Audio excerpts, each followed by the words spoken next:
Wow कति राम्रो छ त यसपालिको पुस 15 मा हाम्रो मम्मीले हाल्नु भएको भक्काने रोटी। अनि यसपालिको पुस 15 मा हामीले के गर्यौं भनेर थाहा पाउनको लागि चाहिँ भिडियोमा जोडिराख्नु होला। हेलो मेरो मुटुहरु, कसो छ तपाईहरु? साथीहरु, आज पुस 15 अनि हाम्रो घरमा चाहिँ आज स्पेशल चीज पाक्दै छ है। आज चाहिँ एक बिहान मम्मीले भन्नुभयो, ल त केटा तिमीहरु चाहिँ भात खाने हो अनि यो बाख्रालाई चाहिँ के खिलाउने, गएर घाँस काट भनिसकेपछि म पनि मेरो गाउँको दृश्य देखाउँदै मोबाइल बोकेर हिँड्दिए घाँस काट्नको लागि। अनि म चाहिँ आज बाख्राको लन्चको लागि यो भेल्लरको रुखलाई चाहिँ टक्ले बनाउने छु। साथीहरु, तपाईको गाउँघरतिर भेल्लरको रुख छन् कि छैनन् कमेन्ट गर्नु होला है। मेरी आम्मै नि यो रुखमा त तलबाट सुई चढे जस्तो माथि चाहिँ बढ्नको लागि लास्टै अप्ठ्यारो रहेछ। माथिबाट खसिसकेको थिएँ तर पनि जोर गरी आसी घपा घुप बनाएर म जसो तसो रुखमाथि चढे। घाँस चाहिँ मैले हतारमा काट्दैछु किनभनेपछि आज मेरो चाहिँ हाम्रो आदरणीय टोपेन्द्र साइजीसँग कोल्याब भिडियोहरू आउँदैछ। त्यही भएर मैले उहाँलाई भेट्न जानु छ। मेरो घाँस काट्न सम्म त्यहाँ हाम्रो मम्मी पनि आइपुग्नु भयो घाँस सिमाउनको लागि। म चाहिँ रुखलाई टक्ला सक्ला बनाइसकेपछि अनि आसी ल्याएर म घरतिर आएँ। कान्छी र मम्मीले चाहिँ उता घाँस सिमाउँदैछन्। घर आइसकेपछि चाहिँ रुखमा चढ्दाखेरि पुरै शरीर चिलाइरहेको थियो। म चाहिँ नुहाउन गएँ। नुहाउन जानुभन्दा पहिला मलाई लास्टै प्रेसर लागेको थियो अनि फेरि गइदिएँ टोइलेट। अब टोइलेटबाट निक्लिसकेपछि म सिधै धारामा गएर यस्तो चिसो पानीमा नुहाइँदै गरिदिएँ। नुहाइँदै गएर घर आएर कपडा सपडा लगाएर गम्मा भात खाएँ। अनि म यसपछि चाहिँ सिधै निक्लेँ हाम्रो टोपेन्द्र साइजीसँग भेट्नको लागि। उहाँसँगको स्पेशल भिडियो चाहिँ अलगै आउँदैछ,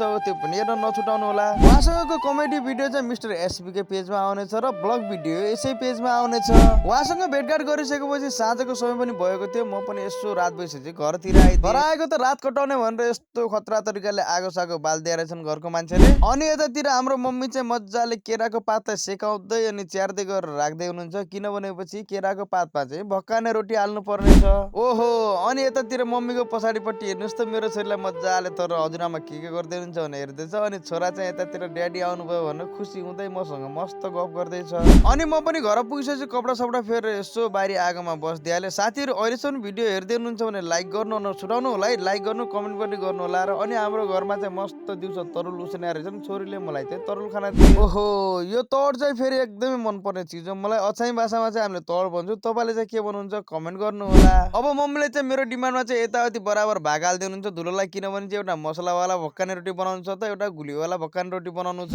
अनि यसमा चाहिँ चामल र मास हालेर बनाएको पिठोलाई चाहिँ मजाले यसरी तल तावको माथि केराको पात राखेर माथिबाट यसरी मस्त चाक्लो बनाएर माथिबाट छोप्नु। मम्मीले चाहिँ बाहिरपट्टि मस्त भक्काने रोटी हाल्दै हुनुहुन्छ अनि यता होम मिनिस्टर चाहिँ भित्रपट्टि भात फाँडो र अनि यतातिर मासुहरू बनाउँदैछन् किनभनेपछि स्पेशल दिनमा स्पेशल चिज खानु पर्यो। अब मैले यसो रमाइलो गर्नको लागि घरमा डिजे बजाइदिएको त हेर्नुहोस् त मेरो घरको फुच्चा बाजीको डान्स।